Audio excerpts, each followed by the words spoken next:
Nakikinig ka? Nakikinig ka? Ha? Makinig ka, no? Opo.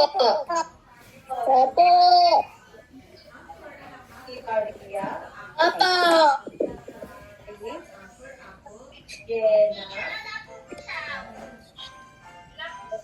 Katatagan ng loob at katatagan sa labas. Ito yung sinasabi natin na tayo ay maging matatag sa ating mga organ. Tama po ba? Maging ating organ sa lahat ng pagkakataon at sa lahat ng oras. Ano po? Pwede ba ako yung lubid? Okay, ano? Okay, sige, bago tayo magsimula, children, everybody stand up, exercise muna tayo ng konti. Tayo lahat. Everybody stand up. Dance lang tayo ng isa, ha? Isa lang. Para inat-inat tayo. Alis tayo ng konti sa, sa screen. Okay, ready tayo? Papa!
Pwede nang maupo.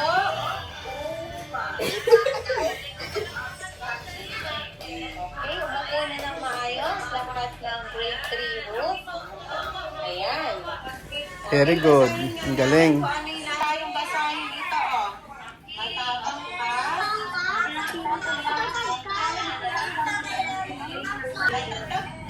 Matapang ka.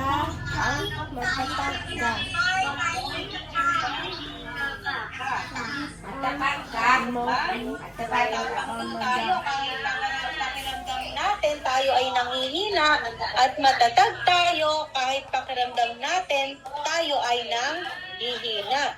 May iba't ibang sitwasyon tayo na titingnan ngayon at pag-aaralan natin kung paano natin masasabi na matapang tayo kahit tayo nanghihina at matatag tayo kahit tayo ay nanghihina. Yan. Ito yung mga sinagutan natin nung nakaraan. Tama po ba? Opo. Meron tayong sitwasyon dito at aalamin natin ano yung pakiramdam natin pag ito ay nangyari sa bahay at nangyari sa klase. No? Kuhanin ninyo yung inyong white notebook na sinagutan natin at ngayon ay ibabahagi natin sa klase ang ating mga isinagot. Kasi hindi natin yan natalakay nung last time. Natapos na yung time natin.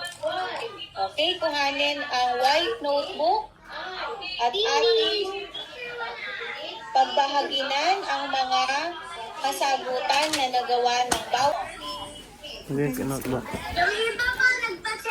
Ang ganda sumulat ni Misma, oh. Pero hindi pa natin na-share sa kaklase natin yung answer natin. Ang ganda magsulat ni Misma, no? Oh. Diba? Ang ganda. Aha. Diba? Ang ganda magsulat, oh. Okay, sabi sa atin, naman, pagka pinuna kayo sa bahay at sa klase, pagka meron silang pinuna sa inyo, sa sarili ninyo, sa iba't ibang pangyayari, ano kaya mararamdaman natin?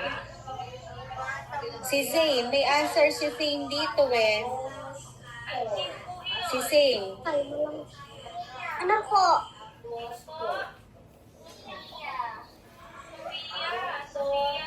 Bakit po?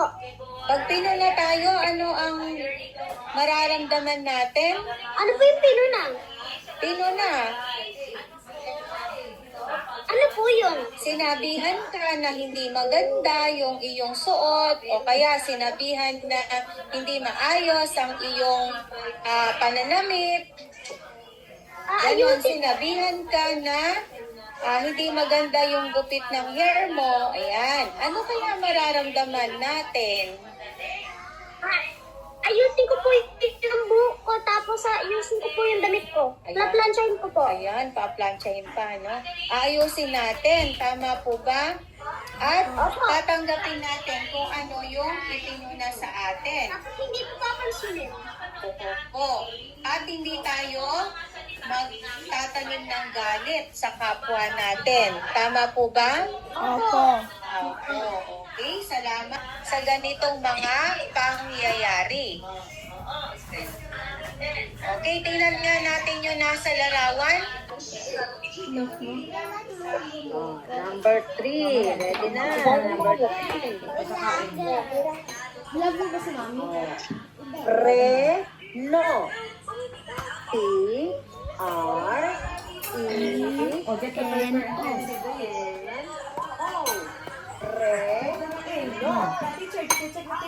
Kapag mabilis ang sasakyan, dapat mag-preno. Number?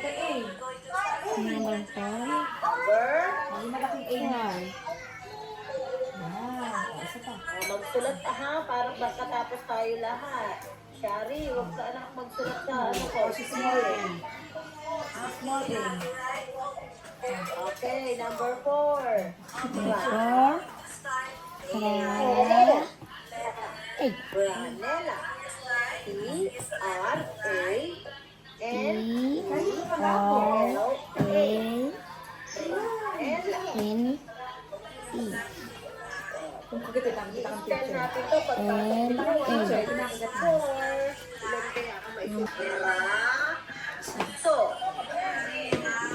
Check, Edimar. Braso. B-R-A-S-O. Braso. Number 6.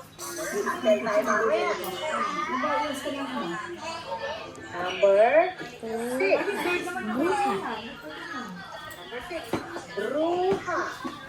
Yeah, bruha.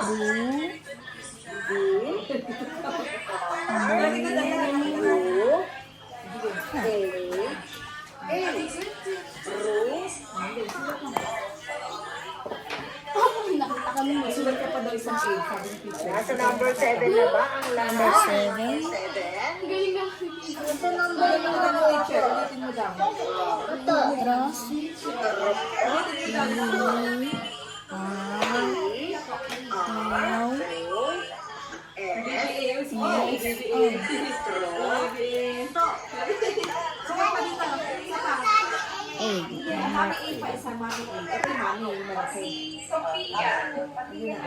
Number 8. Lusa.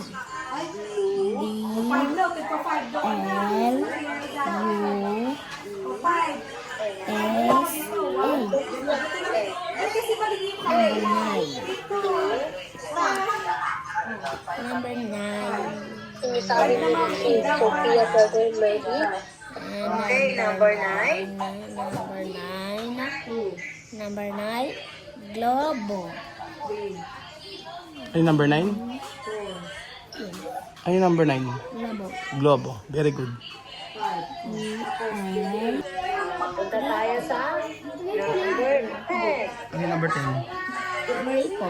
Ha? Gripo. Very good. Gripo. Check natin ang gripo.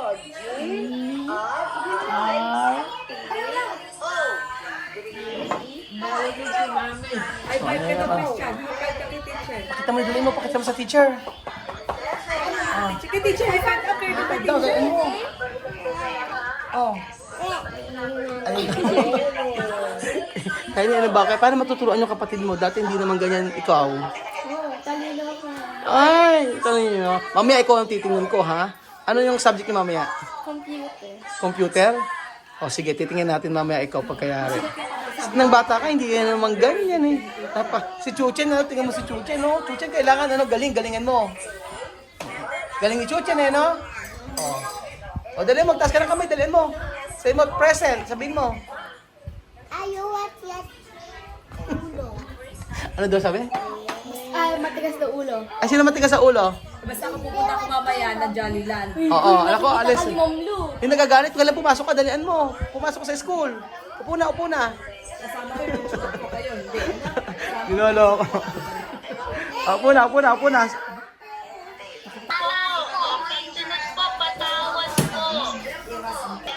Salamat po. Kailan po ginagamit ang patawad po? Okay, Kuya Asher? Patawad po. Gamit ang patawad po?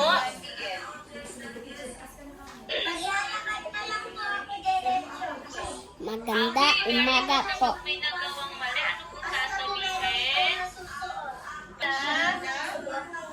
Ano naman po magtagalog sa akin? Maganda umaga po. Ayan, very good. Kailan po ginagamit po ang magandang umaga po? Umaga. Ano po? Umaga. Umaga. Ginagamit po magandang umaga po. Yung gamit niya.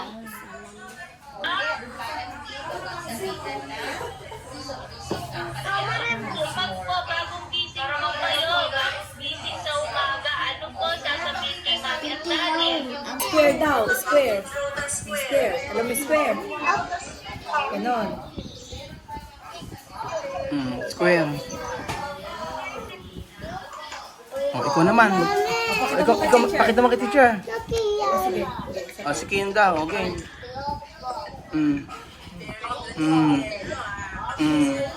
Oh, kasi siya kasi talaga.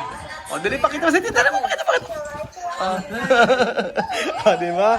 Marunong yan. Pupunta sa 7-Eleven yan. Pupunta sa 7-Eleven yan. Afir, dali. Oh, Afir. Very good. Wait, teacher.